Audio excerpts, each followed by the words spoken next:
Halo teman-teman semua, selamat siang, selamat sore, selamat malam.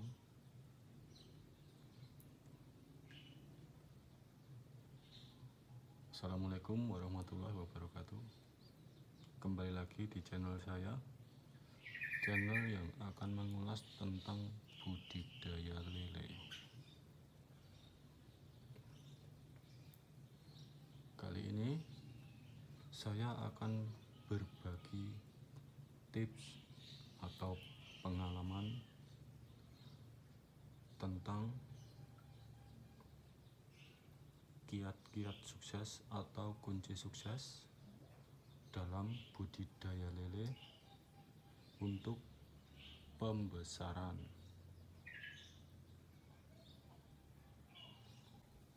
Baiklah, akan saya mulai. Di sini saya akan berbicara tentang apa saja yang mempengaruhi pembesaran kita gagal, atau apa saja kiat-kiat sukses atau tips yang akan membuat budidaya lele pembesaran menjadi sukses. Yang pertama, ada pemilihan benih atau pembelian benih. Untuk pembesaran, diusahakan benih yang benar-benar bagus atau berkualitas. Kalau bisa, cari yang sortiran pertama setelah jonggolan. Lalu yang kedua yaitu tentang pemberian pakan tercukupi. Karena jika pemberian pakan tidak tercukupi, maka pertumbuhan lele pun akan terganggu atau sedikit lambat.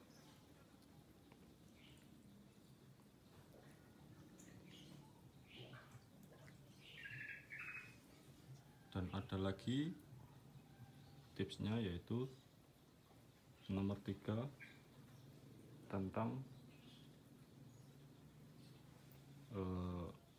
sistem budidaya yang cocok untuk budidaya lele pembesaran, baik itu di kolam tanah ataupun kolam terpal.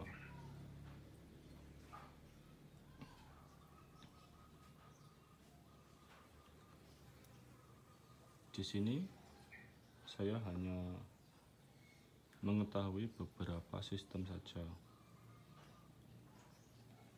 Yang pertama yaitu tentang sistem air hijau. Yang kedua dengan sistem air mengalir. Lalu yang ketiga dengan sistem air merah. Ada pula yang keempat yaitu sistem bioflok. Dan yang terbaru yang lagi viral yaitu sistem FK.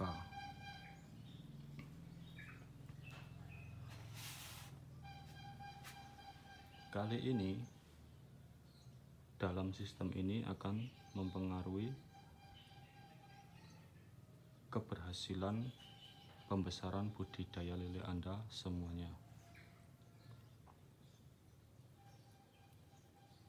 Saran saya,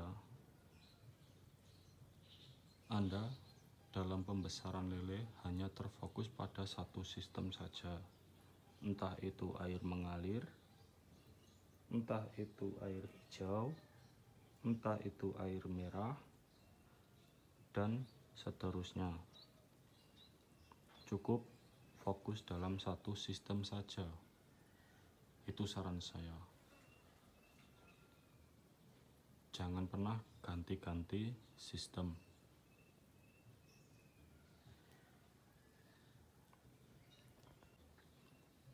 Lalu, saya akan sampaikan tentang pengalaman yang pernah saya alami di beberapa sistem tersebut. Saya pernah mengalami di sistem air mengalir, sistem air hijau, sistem air merah. Untuk yang sistem bioflok dan sistem yang terbaru yaitu sistem FK, saya belum pernah mencobanya.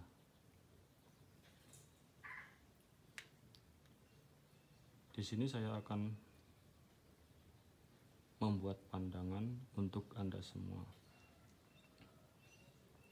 tentang air mengalir, air hijau, dan air merah.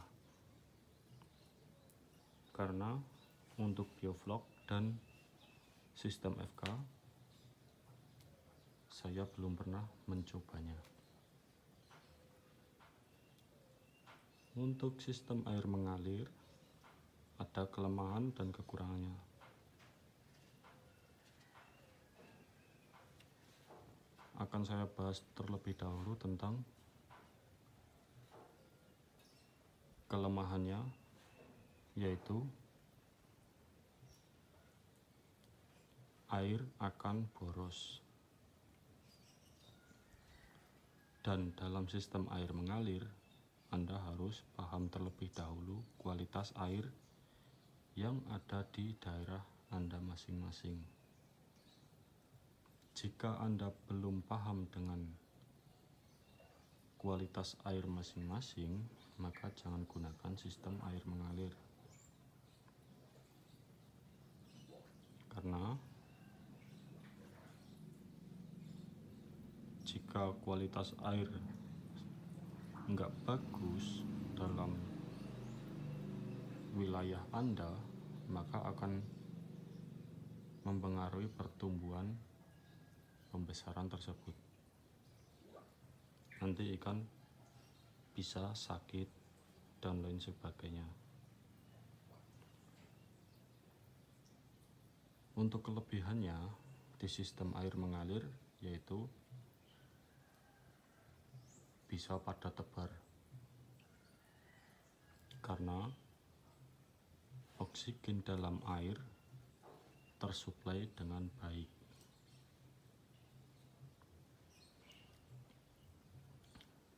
Lalu untuk sistem selanjutnya yaitu sistem air hijau. Untuk sistem air hijau itu sangat bagus.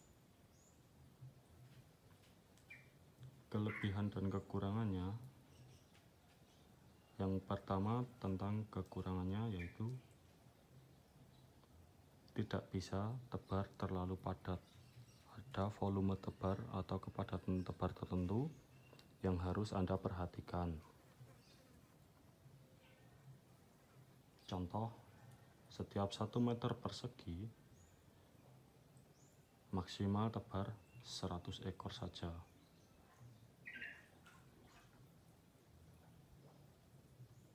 Lalu untuk kelebihannya,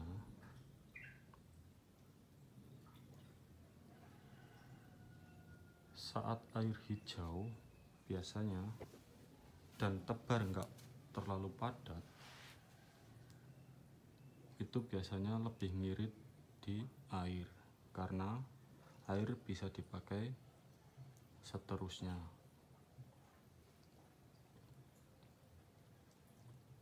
Karena pakan yang atau kotoran yang terbuang biasanya akan menjadi pakan alami untuk si lele tersebut.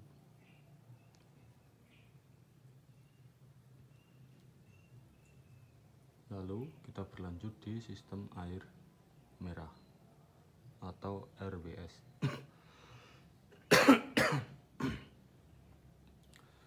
Sistem air merah saya juga pernah menjalaninya. Sistem air ini hampir sama dengan sistem air hijau. Itu pengalaman saya.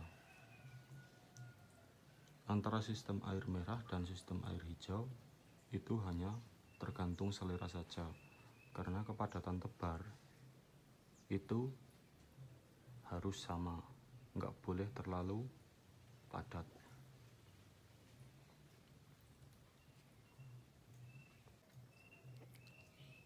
Selanjutnya akan saya ulangi lagi dalam atau kunci sukses dalam budidaya lele pembesaran, yaitu yang pertama, pembelian benih harus benar-benar berkualitas atau bagus.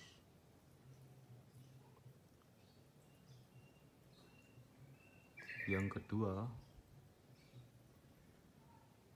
pakannya harus mencukupi untuk menunjang pertumbuhan ikan lele tersebut. Lalu yang ketiga, fokus dalam satu sistem, nggak boleh ganti-ganti jika ingin sukses budidaya lele pembesaran. Itu adalah pengalaman dari saya. Semoga bermanfaat untuk Anda semua. Ada kurangnya saya mohon maaf. Atau jika ada yang perlu ditanyakan, silahkan komen saja. Jangan lupa ikuti terus beberapa video saya, mungkin akan bermanfaat untuk budidaya Anda semua di kedepannya nanti. Karena saya hanya berbagi cerita dan pengalaman saja di lapangan yang pernah saya alami, bukan teori. Karena selama ini saya hanya praktek dan jarang menggunakan teori.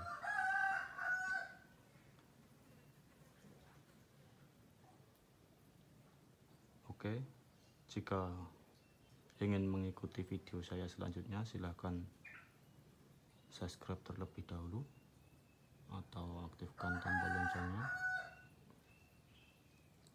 Dan jika bermanfaat, silahkan share ke teman-teman pembudidaya lele lainnya yang pemula, ingin belajar, benar-benar belajar. Akan saya bikinkan video-video lainnya yang lebih menarik, dan video yang pastinya video yang benar-benar real di lapangan, bukan di teori saja. Karena ilmu lele itu ilmu yang berada di lapangan, bukan hanya sekedar teori. Oke, baiklah, aku akhiri. Terima kasih sudah menonton. Assalamualaikum warahmatullahi wabarakatuh. Semoga bermanfaat.